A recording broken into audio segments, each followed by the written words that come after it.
All right, today we're going to be looking at Michel Foucault's Friendship as a Way of Life. This is an interview that is published in Hatred of Capitalism, published by Semiotext. This is a wonderful collection of various essays with Semiotext's goal broadly to introduce French theory to the United States. And I really love this essay because it asks us to re-examine what exactly sexuality means. For example, when we ask, what does heterosexuality mean? You might say, well, it's the tendency to be sexually attracted to someone of the opposite gender. But is it just that? Is it just about an idealized sexual contact? Or is it also flirting? Is it how this plugs into different ways of interacting in social life? All of these things Foucault is going to ask us to challenge a little bit and open up, and he wants to come up with a definition of homosexuality that grounds it in a way of life, in something that is defined by constantly renegotiating boundaries and asking us to plug ourselves in to culture as an individual. Now, I think much of the questions and concerns that Foucault is raising can be best thought of in the context of Judith Butler's Gender Trouble. Now, I know Judith Butler was writing after Foucault, but in Gender Trouble, on page 7, she says, do the exclusionary practices that ground feminist theory in a notion of women as subject paradoxically undercut feminist goals to extend its claims to representation? Which is to say that if our liberation movement over women tries to construct a very concrete and sedentary idea of women, may that actually end up interfering with our ability to account for all women who may exist on the periphery of what we would consider to be a woman? And in addition, in the context of this essay, how exactly does homosexuality come to have a definition? And should it have a definition as a concrete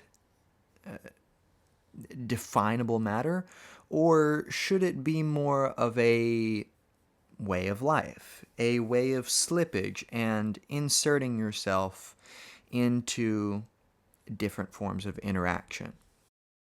Now, the questioner of this essay, who never is actually named, so I'm not sure who it is, but the questioner mentions that Foucault is a reader of Le Guattari, which is a gay magazine, I believe, or publication of some kind, and it's been in existence for 2 years at the time of them doing this interview. And the questioner mentions that those who contribute are between the ages of 25 and 35. He asks Foucault if this discourse is something he finds positive. And Foucault says, yeah, the existence of a gay magazine/journal is positive in its own, but he questions the ability of himself to properly interact with that community given his age. He's fairly late in his life at the time that he does this interview, and as such, he notices that the gay movement, or just the kind of homosexual liberation movement, is deeply embedded in the notion of young people loving each other specifically, that it has this youthful zeal about it, in which it's, all these young people that are just coming out of their skin and they're recognizing themselves and they're in this process of self-recognition, but maybe some older people feel like they've already done that. So he's questioning his ability to really fit into this movement. But he mentions that another thing to distrust is the tendency to define homosexuality with the question of who am I, or what is the secret of my desire. He says, perhaps it would be better to ask oneself what relations can be established, invented, multiplied, and modulated through homosexuality. The problem is not to discover in oneself the truth of sex, but rather to use sexuality to arrive at a multiplicity of relationships. And this bears much similarity to Deleuze and Guattari, who, throughout Capitalism and Schizophrenia, their two-part series that they did together, they're focusing on a functionalist idea of what is the state, what is an assemblage, what is it to have an identity, is not so much to find the truth of one's desire. I mean, Foucault's really hitting it on the head here with Deleuze and Guattari's objection to Freud or Lacan. For example, Lacan thinks that there is always this object of desire that is outside of oneself and which one is oriented towards to finally get that thing which is going to make them a complete subject. But that thing is always going to be outstanding and representing the nothingness that is the subject, that the subject is always in this process of coming outside of themselves to try to find themselves. Now, Lacan thinks that this is showcasing a lack of the subject, that the subject is in a lacking state of not having its full self. But Foucault, in addition to Deleuze and Guattari, are pointing out that it's not so much about finding the secret of one's desire as a stable concept, but viewing subjectivity, what it is to be a subject, what it is to be homosexual or heterosexual indeed, as not discovering the truth of sex, but using sexuality as a tool, treating oneself as a functionalistic entity, which is going to engage in a number of different relationships. And as such, if we try to reduce homosexuality to a very surface level, men having sex with men, or women having sex with women, we in fact sterilize the concept and maybe take out a little bit of its revolutionariness.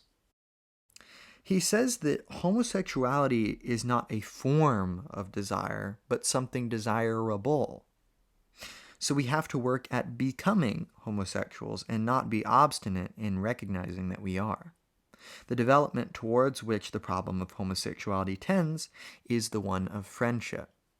So in this essay, Foucault is going to focus on the idea that homosexuality is not simply defined as this sexual lust per se, but it necessarily entails other relationships with men that are not strictly sexual, or other relations with women, in the case of lesbians, that is not strictly sexual, but which may be influenced by sexuality, yet nevertheless not reduced to it. That this process of being a homosexual is just that. It is a process. It is not a definition that has the same definition for every person. Just like being a heterosexual doesn't mean the same thing for each person. Different people in their relationships have different boundaries of, are you allowed to say that other people are attractive? Is that something that you in your relationship are comfortable with? Or is the boundary somewhere else? Are you allowed to have celebrity crushes or, all these very little things? These are negotiated on an individual level, and it seems a little silly to assume that these should be accounted for in this very specific definition. It seems that instead, these broad terms we use like homosexuality or heterosexuality or sexuality in general are in fact just that. They're general terms to encompass a wide range of behavior. And the questioner asks Foucault if he's always thought about this, and did he think this same way when he was 20? And Foucault responds, as far back as I can remember, to want boys was to want relations with boys. that has always been important for me, not necessarily in the form of a couple, but as a matter of existence. How is it possible for men to be together, to live together, to share their time, their meals, their room, their leisure, their grief, their knowledge, their confidences? What is it to be naked among men, outside of institutional relations, family, profession, and obligatory camaraderie? It's a desire, an uneasiness, a desire in uneasiness that exists among a lot of people. So we can see Foucault broadening the idea of sexuality to say that it is not merely a sexual desire. It is a broader desire that entails merely a sense of intimacy, a sense of camaraderie that is a little bit deeper than just a general social camaraderie. But it's something that, like he says, is negotiated between a lot of different people, but it's a matter of existence. It's the bare fact of I, as a man, feel that I need to be around men. That's just where I feel comfortable. Or I, as a man, feel like I need to be around women to be comfortable. And obviously, we're painting in very broad strokes, and this should point out the fact that sexuality is essentially defined by its divergence. This is like when Deleuze and Guattari say that assemblages are defined by their cutting edges of deterritorialization. That these formalized structures are not defined by what they are, but what they're spilling into, what they have yet to be, that without which they are becoming. And the point of making homosexuality an uneasiness is not to give it a sort of derogatory meaning, because if we take this analysis to both ends of the spectrum, it is in fact the case that this would apply to heterosexuality too, that it is an uneasiness because it is this thing which is constantly being negotiated of where are our boundaries? Where does this point of uneasiness come about? Depending on the persons you're interacting with, you'll get a number of different ways of, how fast should you start kissing or having sex or meeting the parents or whatever it may be. And I really like that Foucault is trying to zero in on the fact that homosexuality, or indeed heterosexuality, is not merely reduced to sexual interactions. Now, the interviewer asks Foucault, are these desires and pleasures and relationships dependent on one's age? And Foucault's like, of course, very profoundly it will be. He says that between a man and a younger woman, the institution of marriage is going to make this easy. They can make it work. There is a space for them to be allowed this contestation of the traditional rules. He says, but two men of noticeably different ages, what code would allow them to communicate? They face each other without terms or convenient words, with nothing to assure them about the meaning of the movement that carries them toward each other. They have to invent, form A to Z, a relationship that is still formless, which is friendship. That is to say, the sum of everything through which they can give each other pleasure. And the emphasis on pleasure, this is something that he's taking from Nietzsche, and we don't need to give it a pejorative meaning, because pleasure is achieved not merely sexually. Pleasure is achieved, like he already mentioned, being in people's presence, taking part in their leisure, their grief, their confidences, and being naked among one another. And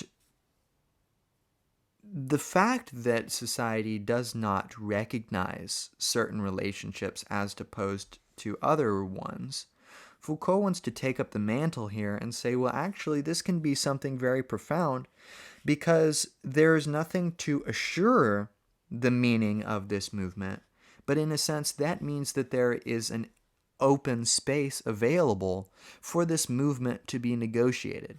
How exactly is a homosexual meant to navigate society?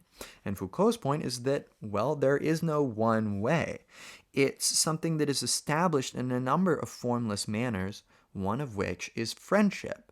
Because this method of friendship among men, I mean, that is going to lay the groundwork for homosexual relations in the future to be deemed acceptable, being able to be approached with an open mind.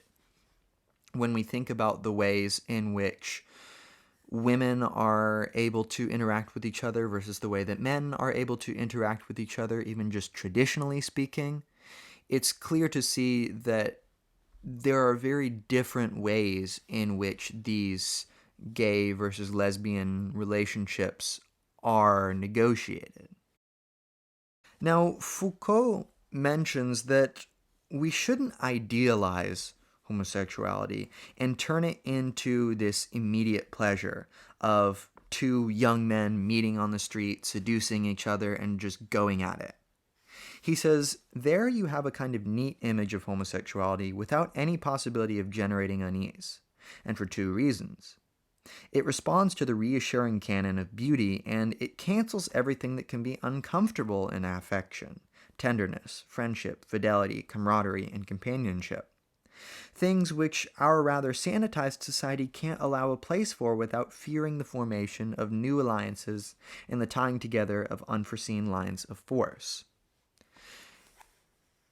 And this is an important thread that runs throughout Foucault's philosophy, which is that these formless modes of interaction are the most dangerous for society because they are grounds which have yet to be defined and have yet to be formalized and ensured through the state apparatus, through institutions like the school or the prison or the clinic. And thus, Foucault thinks that if we treat homosexuality as merely an idealized sexual encounter, we fail to realize that it's not always this pretty, that homosexuality as a way of life is so formless right now, especially as it is just now starting to be regularly appreciated as just a normal part of people's lives. It is so formless that it is not just this straight line. It's this zigzagging pattern of different people with different definitions and different tendencies interacting with each other. And if we create this fantasy, we will actually cover over these lines. He calls them lines of force. It's eerily similar to lines of flight in Deleuze and Guattari. But these lines of force, these uneasiness and these uncomfortabilities that occur in negotiating friendships, camaraderies, companionships, these are where sexuality takes on its revolutionary nature.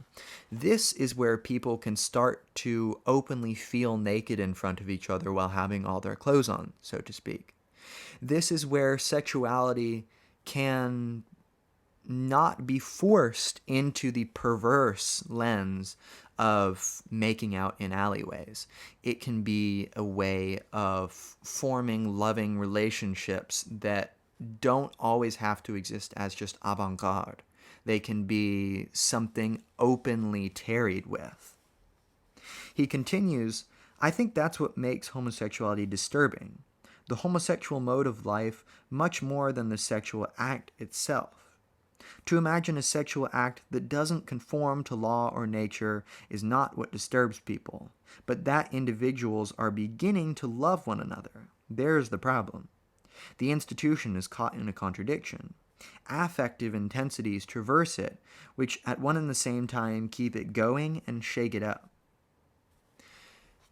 This is an interesting dialectic that is shared, once again, by Deleuze and Guattari, which is that these lines of force, these affections, as they are called, these intensities, allow for formal definitions to be established, certain definite ways in which you ought to be as a homosexual, as a heterosexual.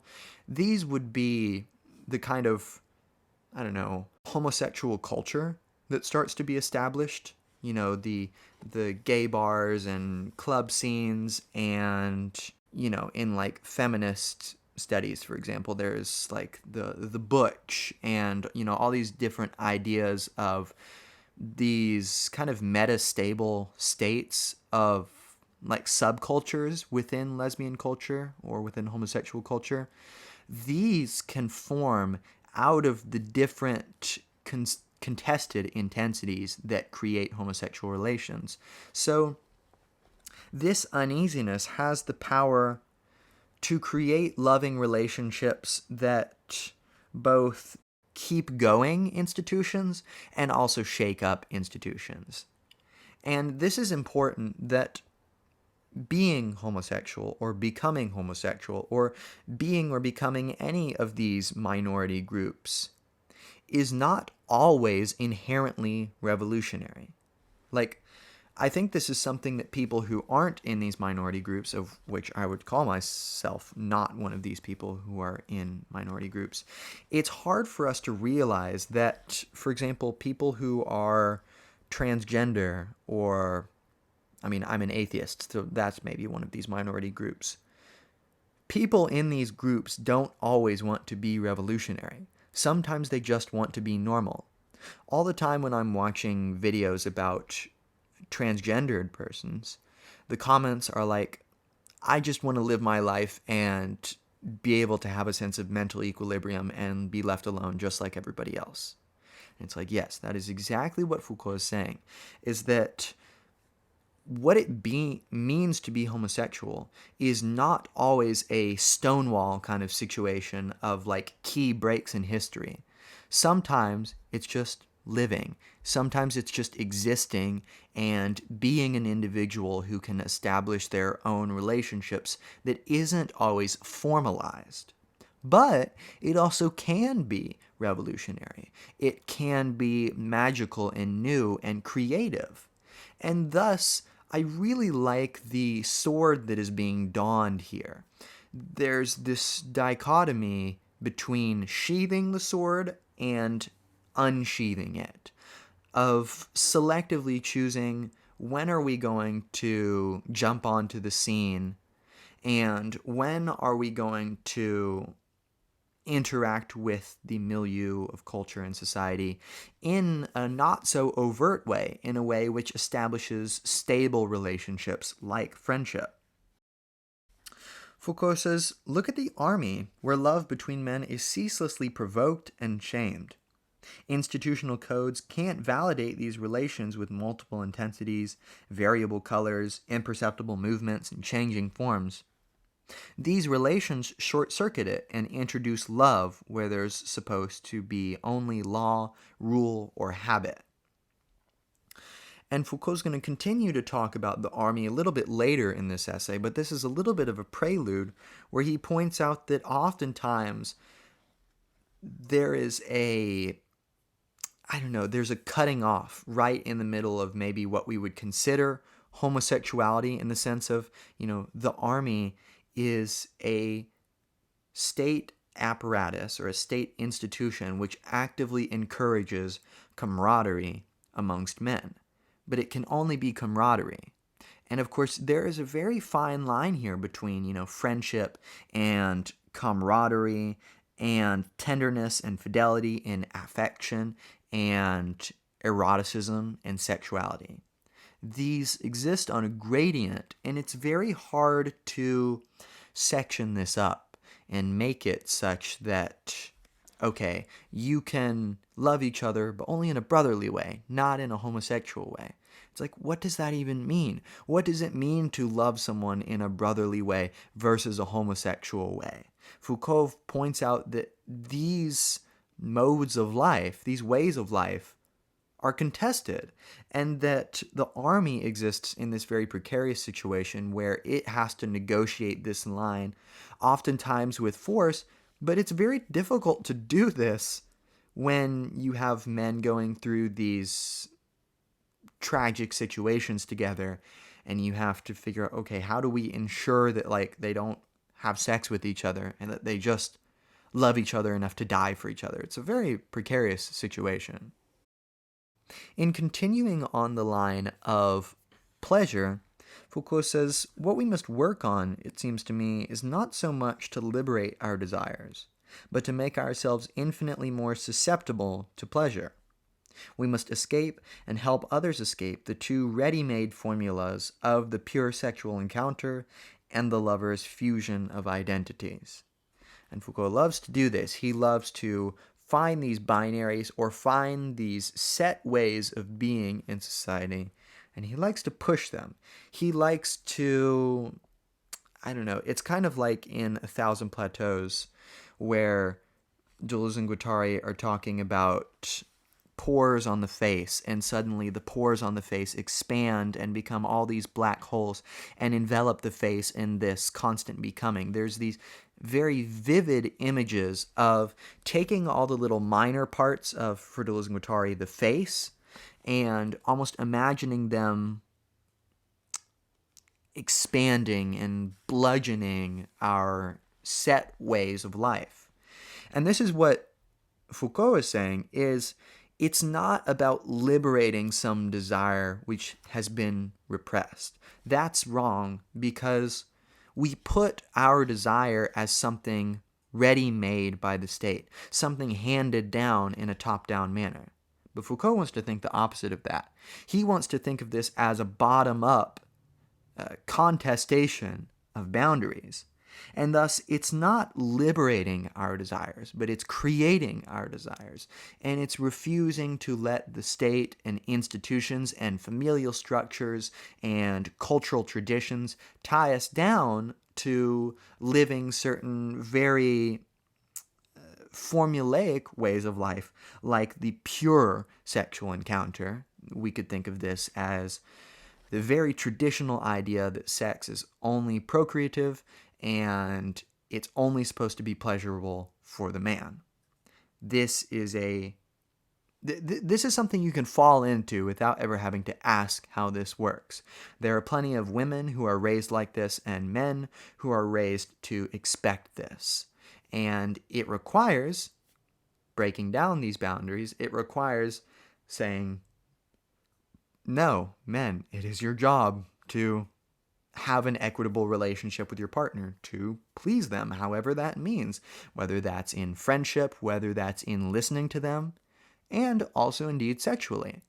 But the important point is it's not just about sex. It's about all these other modes of, or ways of, life, of living with other people. And that's the disturbing part about establishing these new boundaries.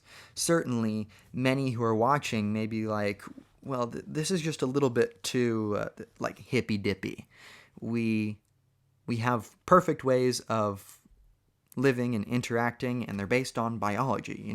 Men and women should be together because that's how we recreate the species. But this is totally truncating the idea of life into basically affection, marriage, procreation, death. It's a very flat way of life, and Foucault is not about that. Foucault is all about finding the richness in life, manufacturing eine fröhliche Wissenschaft, as Nietzsche says, a gay science, a happiness science, a way of deciding one's pleasure on one's own terms, not by finding a set object of desire or pleasure outside of oneself, but negotiating that within oneself and externalizing that through action. To kind of continue driving the point home, Foucault mentions that figuring out exactly what this notion of a mode of life of homosexuality is requires what he calls a diversification, which would also be a form of relationship and which would be a way of life. And he continues, to be gay, I think, is not to identify with the psychological traits and the visible masks of the homosexual, but to try to define and develop a way of life. And this is similar to me to Deleuze and Guattari's notion of mapping versus tracing. And for them, these are basically two kind of broad ways of life. You have tracing, which is finding these visible masks, identifying with these visible masks that Foucault talks about. This is finding things that already exist and latching onto them and treating them as the identity you always needed. This is the therapist I always needed. This was the self-help advice I always needed. This was the new toy I always needed. Whatever this is. This idea of tracing, right? There's a model that already exists, and you trace over that model, and you're kind of following a pre-formulated pattern. Foucault's like, no, that's not really going to work. And Deleuze and Guattari don't think that either, because they're like, well, this is not creative. This is going to allow for what they call microfascisms to come about, and just fascism in general. This sort of nationalistic truncation of people into these big molar categories where they're just all the same. And they oppose this, Deleuze and Guattari, to mapping. Mapping is where one makes one's own map. One is a cartographer of one's way of life. And in a similar way, I think Foucault is pointing out that to be gay is not to latch on to these pre-formulated masks, but to define and develop these masks for oneself. And indeed, one will have to use masks. Kind of continuing this mask and face analogy a little bit further, we never see each other face to face. We see each other through masks, through performative faces that we put on to interact with each other. The face of the boss, the face of the son, the face of the father. And these are all structured by culture, which is going to subtly influence how did I come to that definition of what a father ought to be, or what a son ought to be. And therefore, we're always going to use these masks. We're never going to really get inside one another, so to speak. We're never really going to get to that point where we do see each other truly naked in a strictly epistemological kind of abstract sense. There are always going to be these barriers. I mean, think about the very physical barrier of you cannot become someone else, strictly speaking. I can get very close to someone. I can be skin on skin with them, but they will always be a different person. And in this sense, Foucault is trying to point out that you're never actually going to be a homosexual. You're always going to be in the process of becoming a homosexual, precisely because there is no homosexual with a capital H. There is no the homosexual that everyone should conform to. That's a bad way, that's a fascistic way of thinking about identity. So instead, Foucault wants to focus on defining and developing a way of life which is precisely defined by chasing after things that one is deciding upon, rather than accepting things which have been pre-packaged for oneself by another. I think it's really interesting how Foucault does not want to box in homosexuality. He never wants to do that. If you read his history of sexuality, you will see that he is keen on not boxing in sexuality as some pre-formulated category. And in the same way as he is already doing with dispensing with homosexuality as exclusively an idealistic sexual encounter, he says homosexuality is an historic occasion to reopen affective and relational virtualities, not so much through the intrinsic qualities of the homosexual, but due to the biases against the position he occupies. In a certain sense, diagonal lines that he can trace in the social fabric permit him to make these virtualities visible. So like I was already talking about before, in the fact that one is always going to be encountering one another's masks and never their inner substance. I mean, just literally in terms of not being able to become one another and get inside one another's head. But even more abstractly than that, there's always going to be these barriers to each other that, like Foucault mentions, these biases are going to not allow us to get to where we can truly, absolutely 100% know another person. And this is okay, of course. No one sits in their bed going, oh my gosh, I hate that I don't know every single thought that my partner is thinking. I mean, sometimes maybe you want to know what your partner is thinking, but not all the time. I can't think of anybody who literally just wants to be that other partner's thoughts. Maybe you are, and you love your partner that much. Maybe that's just a me thing. But the point is that because of these biases existing, Foucault puts this in an interesting paradigm where he says that this allows one to draw these diagonal lines across the social fabric. It allows one to, kind of like when Deleuze and Guattari are talking about strata as kind of ways of talking about identity. They're talking about strata as in a geologic column, like in a mountain. You have these horizontal strata of rocks, and there are these bands of minerals that have similar composition and color and density and all this different stuff.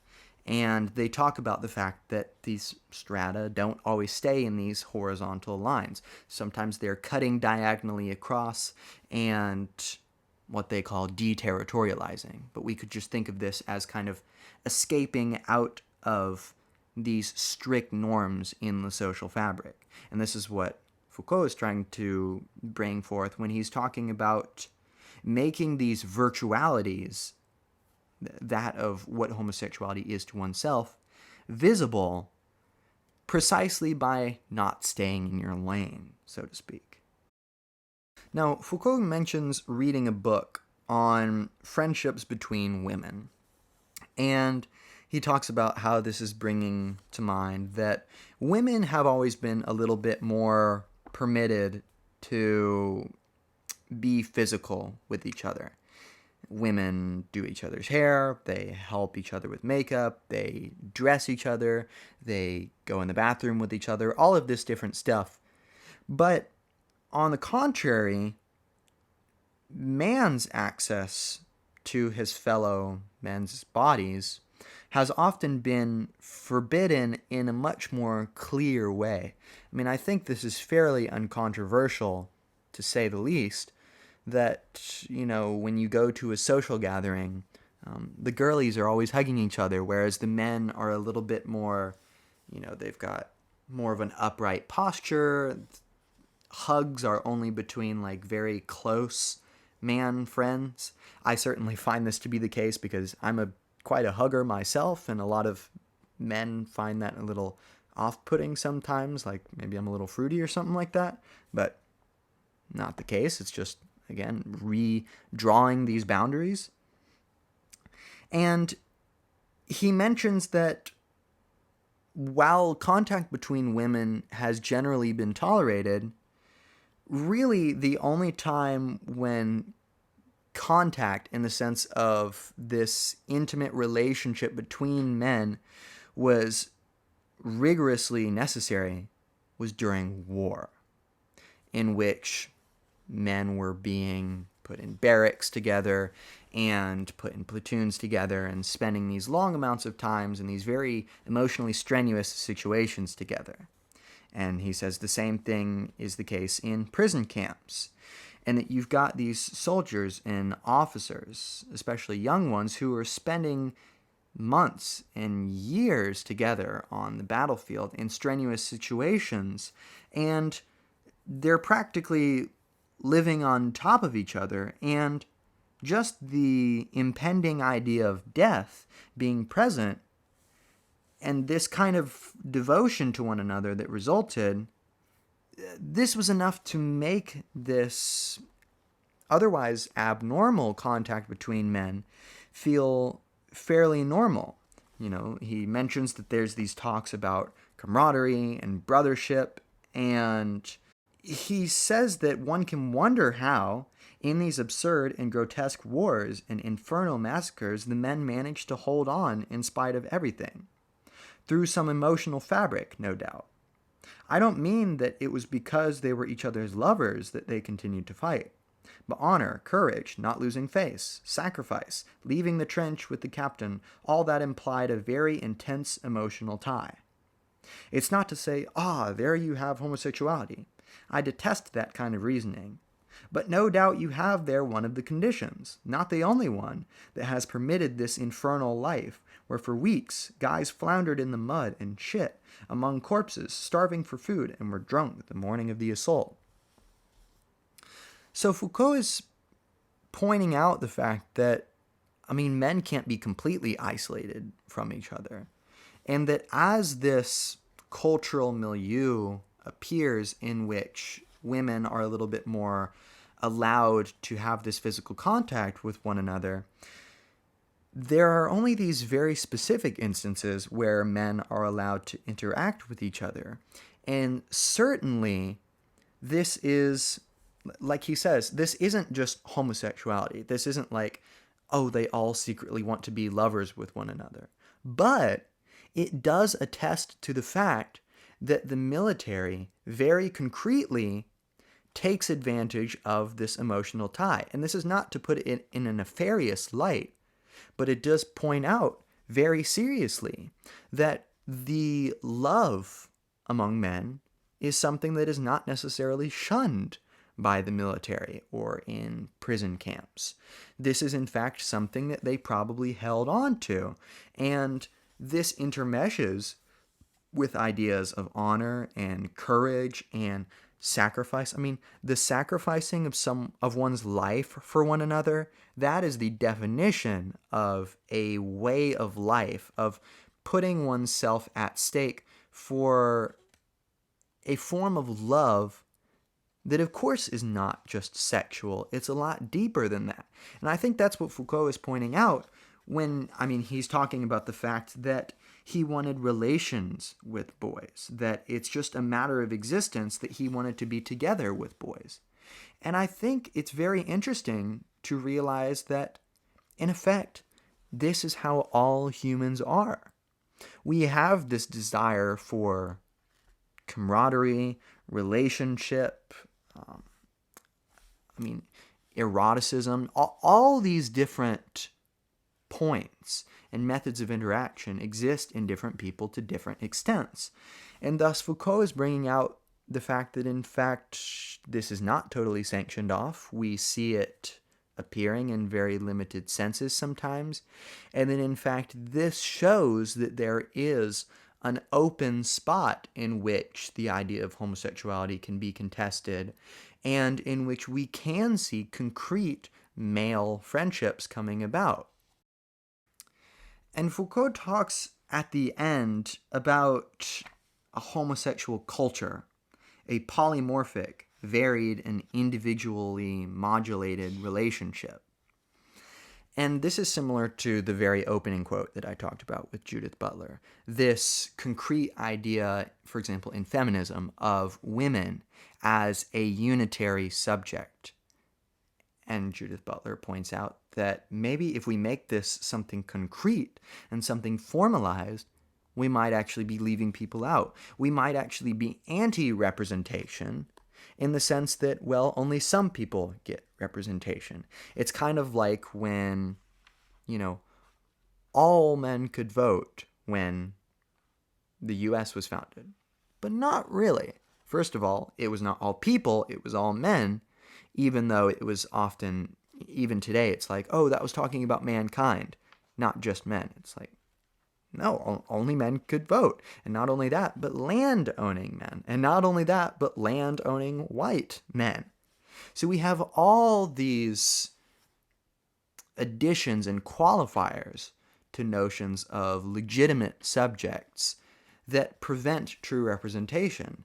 And you could say that Judith Butler is just taking this to the extreme, but I think both her and Foucault are pointing out that identity is not something stable and concrete.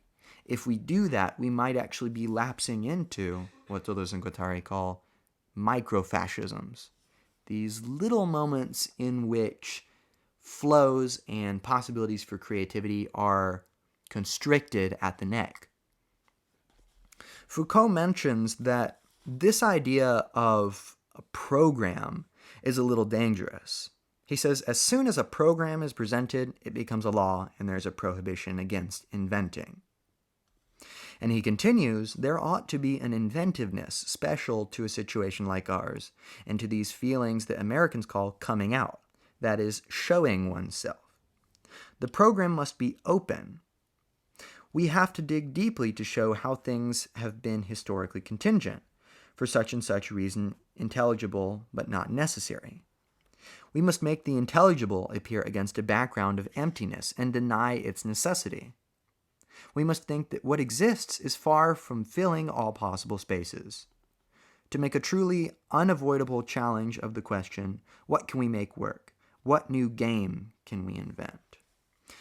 And the game part is very similar to, for example, Ludwig Wittgenstein's notion of language games, that we tend to think of languages as formalized systems, and that there is some syntactical, grammatical, constructive similarities amongst all languages that make language a very definite thing and nonsense a very definite thing that is opposed to language. But Wittgenstein points out that, well, no, the languages are kind of like how games are. Games, not all games have the same structure. I mean, you can't point out one thing that all games have in common. Even the idea of leisure, because some people do games as a professional, like a sport, like chess or something like this, and this is their life. The rules are obviously not the same across all games. All games have very different rules. And the point here is that to be a homosexual, just as it is to be heterosexual, is in part performative. It is a question of putting on a performance, which is an active process of, as he says, showing oneself. It is not having shown oneself, but showing. Being in the process of revealing oneself through creative strategies in which we do not present a program that others ought to follow, but rather say, this is me. And how is this me? But by seeing my actions. And thus, that which appears as intelligible is not the only thing that must be. That which appears here as social institutions and state apparatuses and cultural ways of living, these are not the only possibilities. These are not necessities, as he says. We have to imagine filling all possible spaces. And you might think that this is just needlessly pedantic, that he's creating for no reason. But I think the point is that without creation, we'd be dead. I mean, think about this on kind of a biological level. Without the body constantly creating new substance, it would die. And in the same way, I mean, life is a process of living. It is not sedentary, otherwise it's dead.